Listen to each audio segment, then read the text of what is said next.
16 वर्षीय युवती की हत्या का थाना खुर्जा देहात पुलिस ने किया खुलासा। 3 हत्यारोपी किए गिरफ्तार। नमस्कार, मेरा नाम है ललित और आप देख रहे हैं हापुड़ हलचल। बुलंदशहर में 30 सितंबर 2021 को थाना खुर्जा देहात क्षेत्र के गांव किर्रा की रहने वाली अंजलि नाम की 16 वर्षीय एक छात्रा की उस समय हत्या कर दी गई जब दोपहर के समय वह घर से ट्यूशन जाने के लिए निकली थी। जैसे ही छात्रा क्रीड़ा स्थल के पास गाँव किर्रा संपर्क मार्ग पर पहुंची तो पहले से घात लगाकर खड़े अज्ञात युवकों द्वारा उसका रास्ता रोक लिया गया और उसकी हत्या कर शव को गड्ढे में डालकर फरार हो गए। इस हत्याकांड का शीघ्र खुलासा करने के लिए वरिष्ठ पुलिस अधीक्षक ने अपर पुलिस अधीक्षक ग्रामीण श्री बजरंग बली चौरसिया एवं अपर पुलिस अधीक्षक अपराध श्री कमलेश बहादुर के कुशल निर्देशन व क्षेत्राधिकारी खुर्जा श्री संग्राम सिंह व प्रभारी निरीक्षक खुर्जा देहात श्रीमती अरुणा रॉय के निकट पर्यवेक्षण में स्वाट टीम सहित 6 अलग अलग टीमें गठित कर अपराधियों को शीघ्र पकड़ने के लिए लगाया गया। इस पूरे मामले की गहनता से जांच करने पर पता चला कि दिनांक 30 सितंबर 2021 को दोपहर के समय घर से छात्रा ट्यूशन जाने के लिए निकली थी। जब वह क्रीड़ा स्थल के पास ग्राम किर्रा संपर्क मार्ग पर पहुंची तो पहले से घात लगाए 3 अभियुक्तों में से एक अभियुक्त सुनील द्वारा छात्रा से उसका मोबाइल नंबर मांगा गया और लड़की को प्रपोज किया गया, जिसके विरोध में छात्रा द्वारा सुनील को थप्पड़ मार दिया गया था। इसी बात पर अभियुक्त सुनील द्वारा उसके साथ मारपीट हो गई थी और उसको धक्का दे दिया गया, जिससे युवती का सिर सड़क पर पड़े पत्थर से टकरा गया था। सिर में चोट लगने के कारण उसकी मृत्यु हो गई थी, जिसके बाद अभियुक्तों द्वारा छात्रा के सिर में चोट लग जाने के उपरांत उसका गला भी दबाया गया। छात्रा की मृत्यु हो जाने के बाद तीनों अभियुक्तों ने मिलकर उसके शव को गड्ढे में फेंककर अलग अलग दिशाओं में फरार हो गए थे।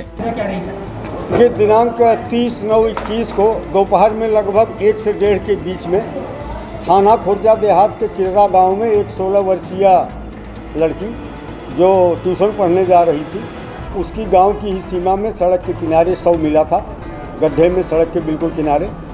और उस संबंध में तत्समय मुकदमा लिखा गया और बनाम अज्ञात था। अभियुक्त के बारे में कोई जानकारी नहीं थी। शुरुआती जांच में एक लाल रंग का टी शर्ट पहने हुए व्यक्ति को भागते हुए एक आदमी ने दूर से देखा था।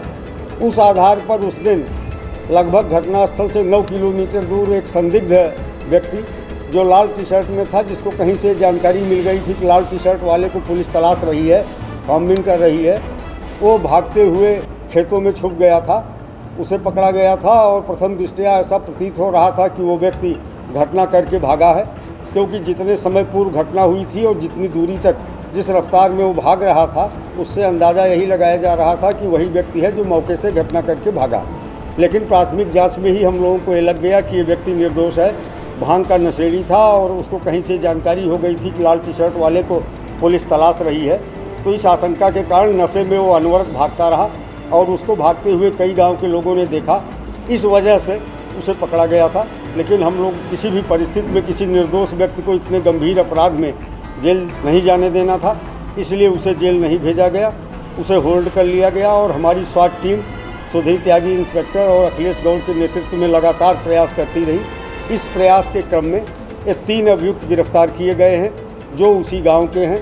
इनमें से एक लड़का सुनील जो अनुसूचित जाति का है, यह उस लड़की के घर के बगल में ही रहता है। इसका पहले से हल्का अफेयर उस लड़की के साथ था, लेकिन बीच में वो टूट गया था। अपने 2 अन्य साथियों, एक पवन है, तीसरा बाल अपचारी है, इसलिए उसका नाम लेना उचित नहीं है। इन तीनों के साथ हाईवे पे खड़े होकर के लड़की के आने का इंतज़ार कर रहे थे और जब लड़की गांव से चलती हुई दिखाई पड़ी तो ये हाईवे से नीचे उतर करके और रास्ते में पहुंचे। इनमें से इनका एक साथी लगभग 20 मीटर आगे चला गया, दूसरा 20 मीटर पीछे था। इस उद्देश्य से आगे पीछे थे कि अगर कोई आता हुआ दिखाई पड़े तो सूचित कर सकें। इस मुख्य अभियुक्त सुनील ने लड़की को प्रपोज किया, लड़की ने इसे थप्पड़ मारा। इसके बाद दोनों में मारपीट शुरू हो गई। इसके द्वारा थप्पड़ मारने और धक्का देने के क्रम में लड़की नीचे गिरी। वहाँ पत्थर का एक बड़ा टुकड़ा था जो उसके सिर पर बाईं तरफ लगा, जिसकी वजह से हेड इंजरी के कारण उसकी मौत हुई। इसके बाद इन तीनों ने मिल करके उसके शव को नीचे गड्ढे में छुपाया और ये तीनों 3 दिशा में भाग गए। इनमें जो आपको बता दें कि गिरफ्तार हुए अभियुक्तों में सुनील, पवन व एक नाबालिग जिसकी उम्र 15 वर्ष बताई जा रही है। बता दें कि घटना का मात्र 6 दिन में खुलासा करने पर पुलिस टीम को प्रोत्साहन हेतु वरिष्ठ पुलिस अधीक्षक संतोष कुमार सिंह ने 25,000 रुपए का नगद पुरस्कार दिया है। इस खबर में फिलहाल इतना ही। हापुड़ और आसपास की तमाम छोटी बड़ी खबरों के लिए आप जुड़े रहिए हमारे साथ। हम हैं हापुड़ शहर का नंबर 1 न्यूज चैनल हापुड़ हलचल। नमस्कार। अब हुआ इंतजार खत्म। ये टाइम है अपने करियर के लिए कुछ करने का, आगे बढ़ने का। 20 वर्षों से लगातार गुप्ता क्लासेस सरकारी नौकरियों जैसे SSC CGL, bank PO, CLAT law entrance, NDA, CDS, air force, CTET, MBA CAT, MCA आदि में हजारों छात्र छात्राओं का रिकॉर्ड तोड़ सिलेक्शन दे रहा है। तो फिर उठिए, जागिए और कुछ कर